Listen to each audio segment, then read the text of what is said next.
Narayana, Narayana, Narayana.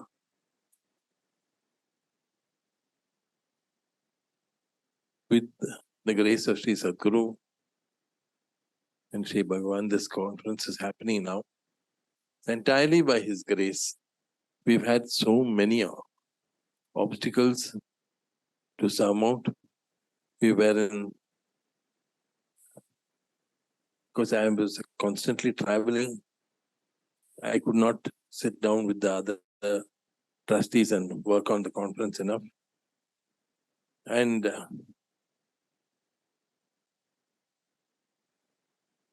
the Kerala Rajbhavan told us just a few days ago that His Excellency would not be coming.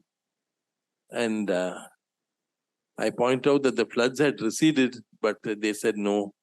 The Tamil Nadu government has recommended he doesn't come. So Mr. Manoharan was kind enough to step in and be the chief guest and look after things for us. And he gave us a very good talk this morning. And he spoke about volatility, all these VUCA, he said, which is part of our life now today. But if you look at it, it has always been part of life. Samsara that's the nature of samsara. And but if we've been having difficulties, we have also miraculously, we wanted to have it in another place. There, the electrical arrangements got burnt out, but then we found this place. And the most venerable Banagala Theru had agreed to come. We were not sure whether he would be able to come, but he has blessed us with his presence. He's a person I have had very, very great respect for. I met him many times in the Dharma Dhamma conferences in Madhya Pradesh. And he has always been, like how we see him today, very unassuming, very quiet. And Dr. Samita was kind enough to take me in Colombo to meet him in his office. And that day he was meeting the Prime Minister and the President of Sri Lanka. But he didn't say that he was busy or anything like that. He gave me that amount of time which was necessary for me. And he never said that he had all these people waiting for him. Because Dr. Samita told me, I knew. He was treating people with abedam, without showing any difference. That's what I liked very much about him. And by the grace of God, we have him with us today, and we'll have him on many, many more occasions also, I hope. So, there are two trajectories which we have followed always. One is the seeking for peace. The other is peace through interfaith action. There are many people who are very committed, like the people who led the prayer today, who are very committed towards peace. On the other hand, also there are people who are like to stop that from happening. So the head of the Indian Union Muslim League is supposed to come tomorrow. And there are numerous people protesting and saying he should not come. So we hope that, and the state secretary is caught between us and them. So we hope with God's grace that he will be able to come. And he, as far as I've seen, he's been a very sattvic person. So I hope he will come. But peace is born out of justice. This is something we must remember. We have seen it happening again and again in history. Anybody who has been a sincere student of history would see that it has happened. There was, in order to satisfy their egos, in order to keep their control of the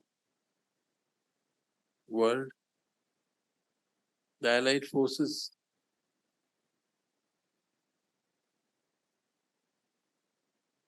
were extremely unjust to Germany and those people. And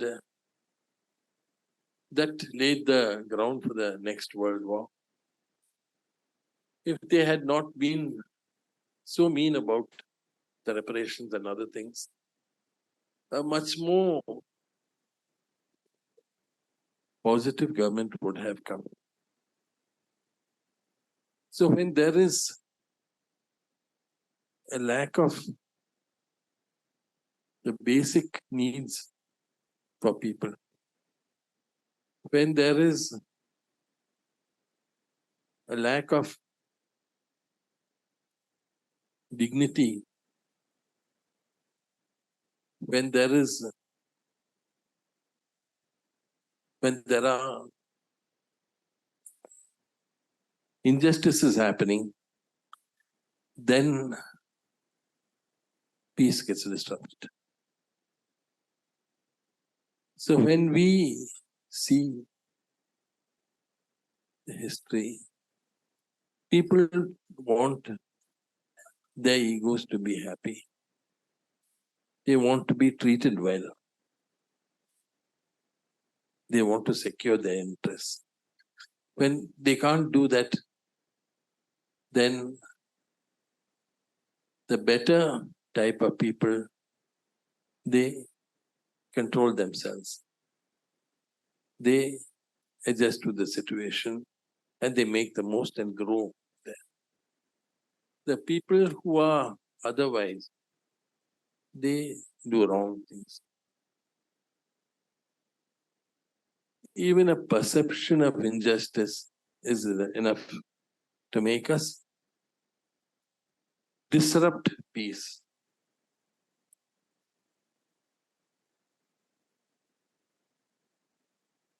The Pandavas were in the forest, they came back to claim their inheritance after their father died. And then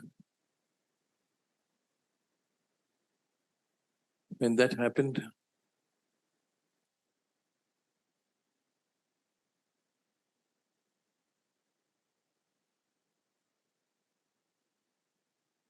the Dhritarashtra and Gandhari were upset about it, and that was reflected in their children's behavior. So there was a lot of discrimination done against them. And at such times when there is tension, small things are enough to create anger. Bhimasena, exulting in his strength, when his cousins were sitting on the tree, he shook the tree and they all fell down. That was a memory which these people could not forget, that humiliation. And that caused them to try to poison him, to do other things. So this was not an injustice, he was just showing his strength as a young boy would. He was just a teenager, but that was very galling for them, and so they tried to poison him.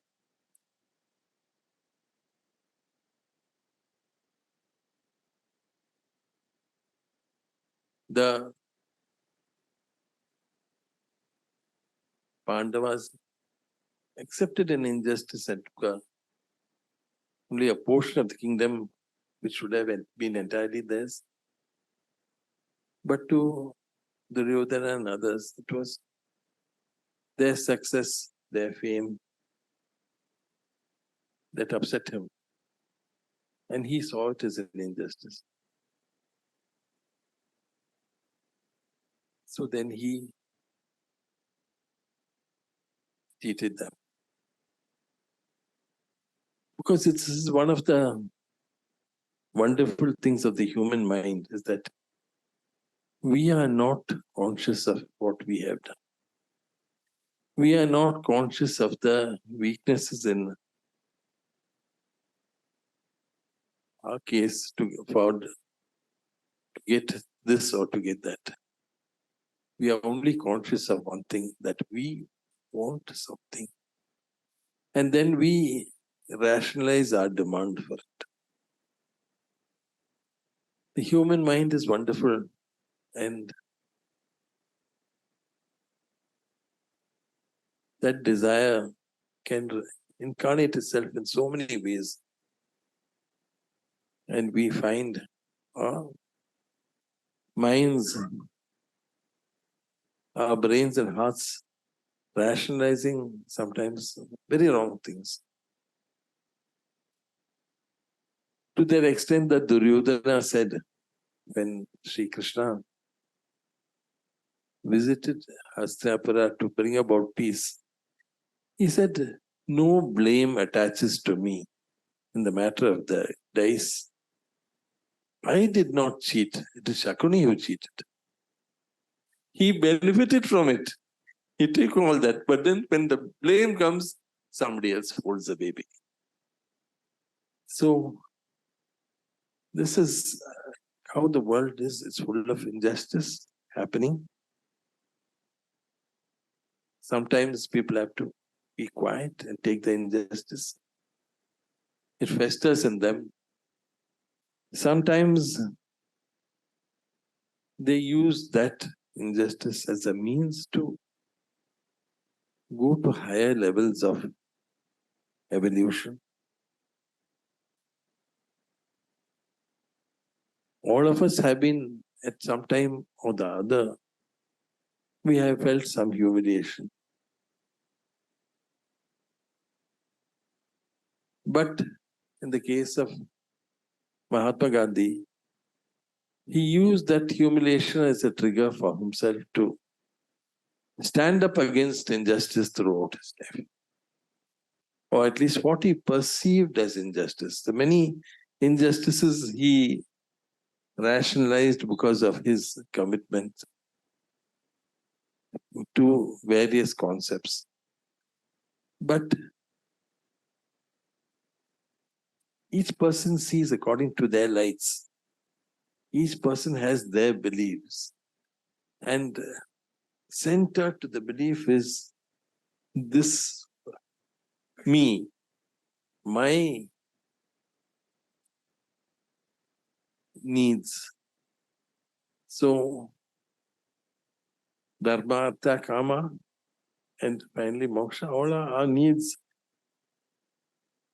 Narayana, please come and sit here. Please come and sit here.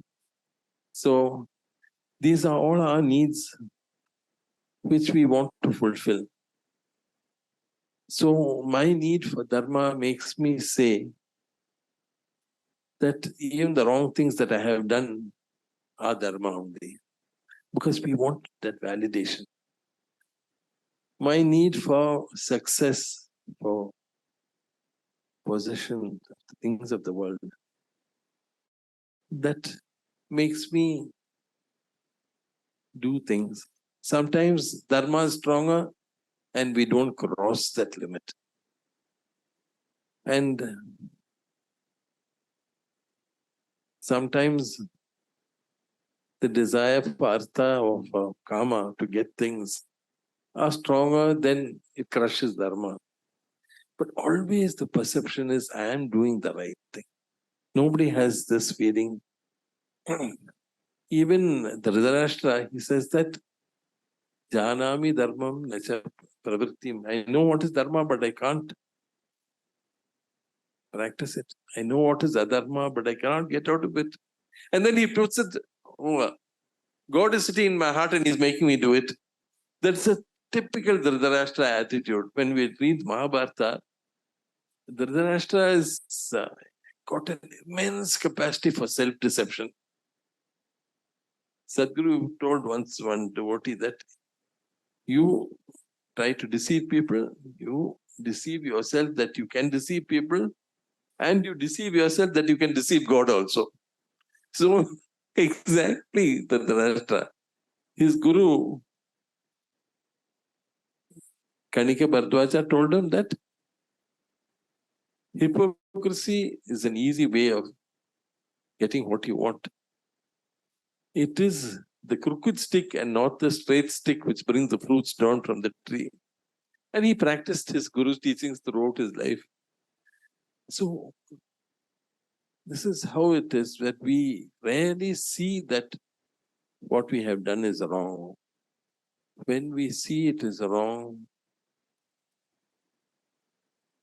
about 60 to 80% of us, we forgive ourselves and we justify ourselves or say, I don't know why I did it, but I did it. There was one lady, she shouted at everybody and then she'd say, I really didn't, I'm not conscious of what I did. And then she won't feel bad that she did it. She did it. So this is how human beings are. Human beings are seeking their type of justice. Yes, seeking their type of justice. That type of justice will not give peace. The type of justice that will give peace is when we are able to have detachment, when we look at the world and apply the same principle. And when we feel injustice, we don't take out the knife and go for the other man, but we see how we can transform ourselves and transform society. Like what Mahatma Gandhi did. He was taken and thrown out of the train. That made him stand up to injustice forever. While the rest of us, we are thrown out about the train, we'll go and give a complaint and we'll stand and shout and say how bad it is. So,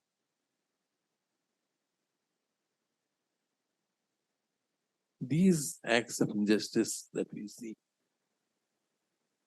we must see that it is having an effect on us that will make us want to change ourselves and change the reality around us.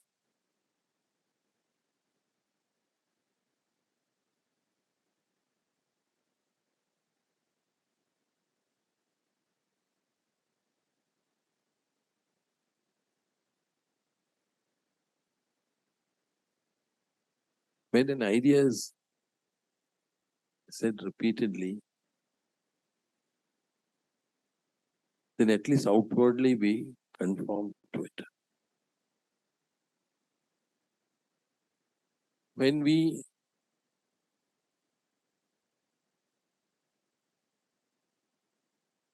say that no, it's not possible, this is an evil world, there will be these sort of things happening, then we are acquiescing in it. We are taking part, even if in a very small way, in that injustice.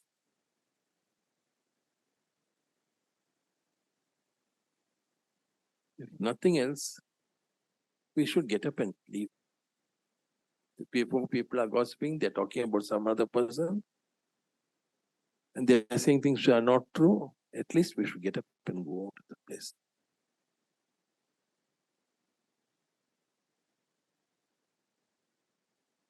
But for justice to really happen, we must be able to practice that dharma which Bhishma speaks of, in which I'm sure the most venerable will be able to tell us more about the next time he comes, that whatever is harmful to oneself, one should not do to others. This is Samanya Dharma, basically. So this we should try to. And as we progress in spirituality, that will become more normal to us. It will become an automatic reaction. The beginning, we have to make ourselves follow Dharma. Afterwards, we automatically start choosing that path. It becomes an instinct. Just like how we have these two instincts of yoga and shema, looking after the things that we have, protecting our possessions and acquiring more possessions. Similarly, like that also, the instinct for dharma will come. Bhagavan says in the Gita, Atmaupamyena sarvatra samam pashyati yo Arjuna sukham vayadi ya dukham sa yogi paramo mata. That is the best yogi who has the same standard in happiness and sorrow. In all matters, how he feels it for himself, he feels it for another. Just like how Swami Ramdas of Kanyagad, when the chapati of his was taken by a dog, he took the ghee and gave that also to the dog. Because he felt that like I enjoy, he eats but also enjoy. Long ago, Sadhguru's father gave her a piece of land. She said, no, I don't have any particular need of land. Divided among all 7 of us. So,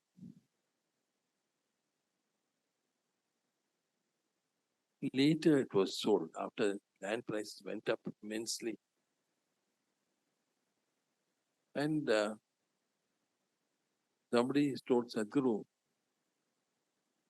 if you had just accepted at that time, you would have got all this money. Immediately, without a second's thought, she said, the others would have lost them. So, the same thing that I would have gained, then they would have lost. So that thought came like that.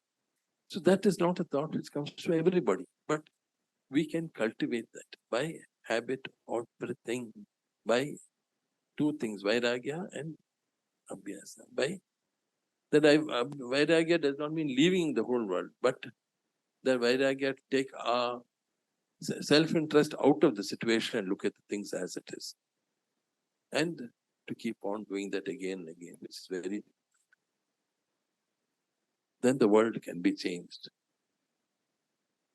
There are 2 things about this peace conference. When I had the second peace conference, at that time, I met a Swedish missionary. He said, let me tell you, Swamiji, you will not get anybody to give you money for this. You will not get any support for this. Because go and put bore wells in a dry area. People will rush up and give you money for it. Bring a lot of babies and keep them in a house and start an orphanage. Money will pour in. Those are things people can see and they sympathize with. And it tugs at the heartstrings. Here, this is a concept which will help, but it's intangible, so it doesn't appeal to people. The other thing was what Ambassador Satish Mehta told me. He said that you are going on the right way, Swamiji. Don't get discouraged. At that time, it was just a fledgling state peace conferences, second conference. He said, it's like smoking. When we were young, everybody smoked, and we apologized for saying that we are non-smokers. And then they'd blow the smoke in our face and do all sorts of things like that. But in today's world, people apologize. They say, I can't help it. I have to smoke. And they go to a separate room and smoke. So you keep working, someday the results will come. So this is how injustice can be combated, and then peace will be born. Shri Krishna Pramastu, Shri Sadguru Pramastu.